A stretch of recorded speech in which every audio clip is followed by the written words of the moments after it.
శ్రీచక్ర శుభ నివాస స్వామి జగమేలు చిద్విలాస. జై శ్రీకృష్ణ. సత్య జ్యోతిష వాస్తు యూట్యూబ్ ఛానల్ ప్రేక్షకులకు వీక్షకులకు శుభాశీస్సులు.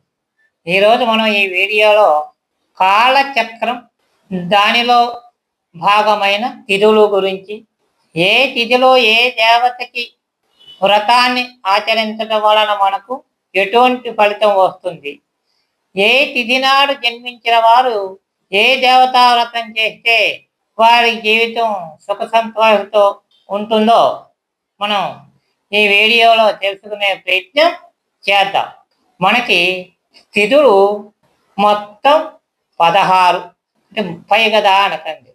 శుక్లపక్షంలో వచ్చే పాడ్యమి నుంచి పౌర్ణమి వరకు 15, కృష్ణపక్షంలో వచ్చే అమావాస్య ఈ 16. ఈ 14 తిథులు మళ్ళీ రొటేట్ అవుతాయి బహుళపక్షంలో శుక్లపక్షంలో. కాబట్టి మొత్తం మీద మనం 16 తిథులు. ఈ తిథులలో జన్మించిన వారు ఏ దేవతా వ్రతాన్ని చేస్తే వారి జీవితాలు ఆనందంగా ఉంటాయో తెలుసుకునే ప్రయత్నాన్ని మనం ఇప్పుడు చేద్దాం. ఆ టేబుల్ స్క్రీన్ మీద వస్తుంది. ఆ టేబుల్ను డౌన్లోడ్ చేసుకొని మీరు చక్కగా దీన్ని పాటించి మీ యొక్క అనుభవాలని కామెంట్ రూపంలో తెలియజేయండి.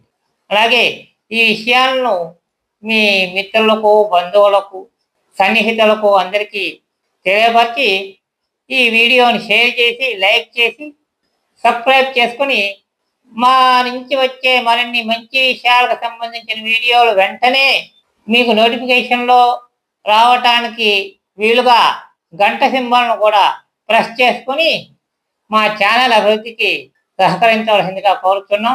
ఇక విషయానికి వచ్చినట్లయితే మనకి తిథులు 15: పాడ్యమి, విధియ, తదియ, చవితి, పంచమి, షష్ఠి, సప్తమి, అష్టమి, నవమి, దశమి, ఏకాదశి, ద్వాదశి, త్రయోదశి, చతుర్దశి, పౌర్ణమి, బహుళపక్షంలో వచ్చే అమావాస్య.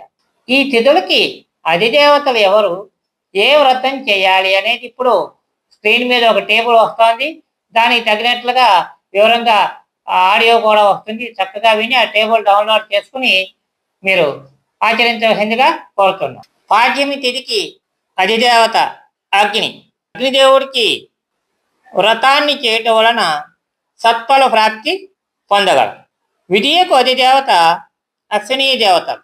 ఈ అశ్వినీ దేవతల వ్రతం ఆచరించడం వలన సంపూర్ణ ఆయురారోగ్యములు పొందగలం.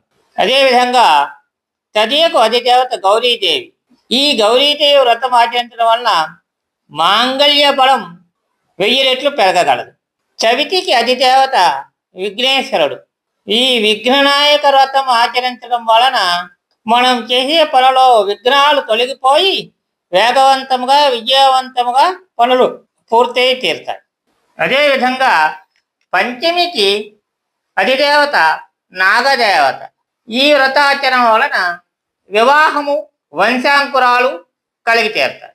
షష్ఠికి అధిదేవత సుబ్రహ్మణ్యేశ్వర స్వామి. ఈ స్వామి యొక్క వ్రతం ఆచరించడం వలన వంశాంకురం అంటే పుత్రప్రాప్తి ఖచ్చితంగా కలిగి తీరుతుంది. సప్తమికి అధిదేవత ఆదిత్యుడు.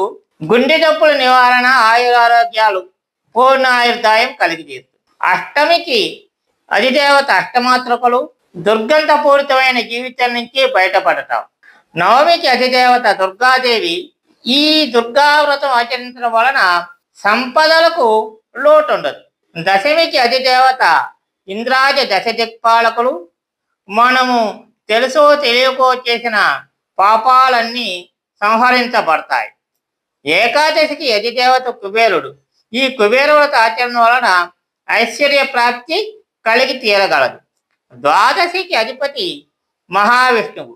మహావిష్ణు వ్రత ఆచరణ వలన అంతులేని పుణ్యం మనకి లభించి తీరుతుంది.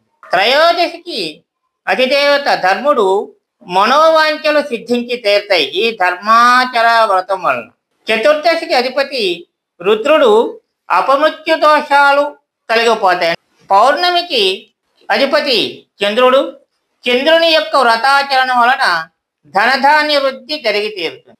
అమావాస్యకి అధిదేవత పితృదేవతలు.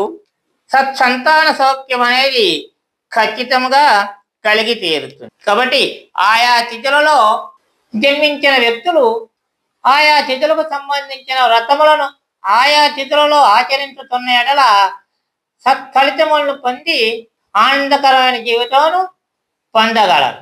మీకు ఏమైనా సందేహాలు ఉంటే కామెంట్ రూపంలో తెలియజేసినా లేదా స్క్రీన్పై వస్తున్న నెంబర్కి వాట్సాప్ చేసినా నేను మీకు వివరంగా సమాధానం ఇచ్చే ప్రయత్నం చేస్తాను. స్వస్తి. జై శ్రీకృష్ణ.